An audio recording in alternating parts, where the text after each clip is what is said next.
നമുക്ക് മറ്റൊരു പ്രധാനപ്പെട്ട വാർത്ത വരുന്നത് സംസ്ഥാനത്തെ വന്യജീവി ആക്രമണത്തിൽ നടപടി ശക്തമാക്കാൻ മുഖ്യമന്ത്രി നേതൃത്വത്തിൽ സമിതി രൂപീകരിക്കാൻ തീരുമാനമെടുത്തിരിക്കുന്നു എന്നാണ്.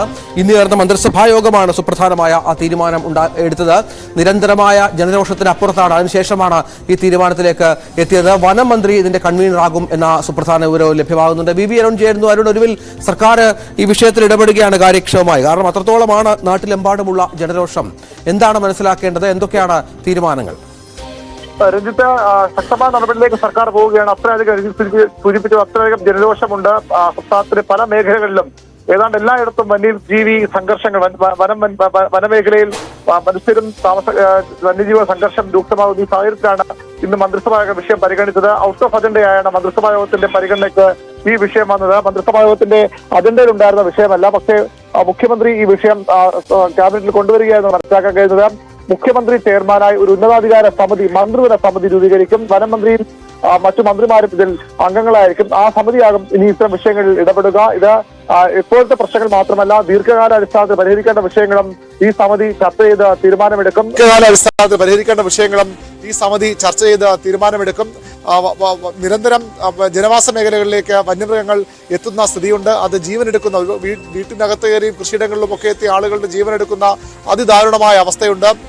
മലയോര മേഖലയാകെ ഭീതിയിലേക്ക് മാറുന്ന സാഹചര്യമുണ്ട്.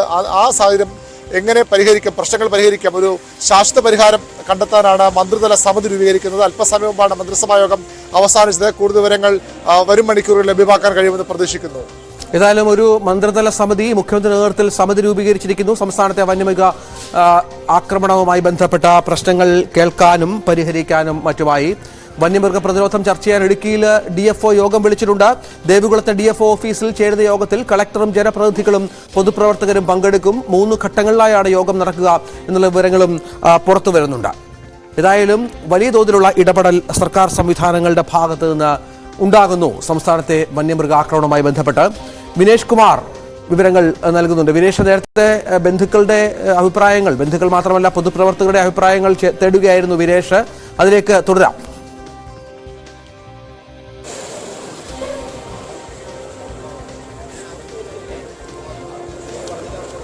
രഞ്ജിത്ത്, എന്തായാലും 12:30 CCFിന്റെ നേതൃത്വത്തിൽ ചർച്ച വീണ്ടും പുനരാരംഭിക്കും എന്നാണ് അറിയാൻ കഴിയുന്നത്. അതിൽ ഈ 3 പ്രധാന ആവശ്യങ്ങൾ അംഗീകരിക്കാൻ കഴിയുമോ എന്നുള്ളതാണ് അറിയുന്നത്. അതിനുവേണ്ടിയാണ് ഇപ്പോൾ നമുക്ക് ഈ ദൃശ്യങ്ങൾ തന്നെ കാണാം. അതിനുശേഷമായിരിക്കും ഇവിടെ ഇൻക്വസ്റ്റ് നടപടികളിലേക്ക് പോവുക. എന്തായാലും അതിനുശേഷമായിരിക്കും പോസ്റ്റ്മോർട്ടം നടപടികൾ ഉണ്ടാവുക. 7:30 ഇൻക്വസ്റ്റ് നടപടികൾ പൂർത്തിയാക്കേണ്ടതാണ്. ഇൻക്വസ്റ്റ് നടപടികൾ പൂർത്തിയാക്കി 10 മണിയോടുകൂടി പോസ്റ്റ്മോർട്ടം ആരംഭിക്കേണ്ടതായിരുന്നു. പക്ഷേ ഈ ചർച്ചയിൽ തീരുമാനം വരാത്തൊരു സാഹചര്യത്തിലാണ് ഇത് മാറ്റിവെച്ചിരിക്കുന്നത്. അതുകൊണ്ട് തന്നെ ഇവിടെ ഇതിലൊരു കൃത്യമായി തന്നെ CCF, ഉത്തരമേഖല CCFിന്റെ നേതൃത്വത്തിൽ വീണ്ടും ഈ ജനപ്രതിനിധികളും അതുപോലെ തന്നെ ഈ കൊല്ലപ്പെട്ട അബ്രഹാമിന്റെ ബന്ധുക്കളും ചർച്ച നടത്തും. ആ ചർച്ചയിലും തീരുമാനമായില്ലെങ്കിൽ തങ്ങൾ പോസ്റ്റ്മോർട്ടം നടത്താനോ അല്ലെങ്കിൽ ഇതിന്റെ മൃതദേഹം ഏറ്റുവാങ്ങാനോ തയ്യാറാവില്ല എന്നുള്ളൊരു നിലപാടിലേക്ക് തന്നെ ബന്ധുക്കളും നാട്ടുകാരും മാറും എന്നുള്ള ഒരു സൂചന തന്നെയാണ് നമുക്ക് ഇവിടെ നിന്ന് ലഭിക്കുന്നത്. ഇവർ പറയുന്നത് പ്രധാനമായും ഇക്കാര്യം തന്നെയാണ്. ശ്രീ അലക്സ്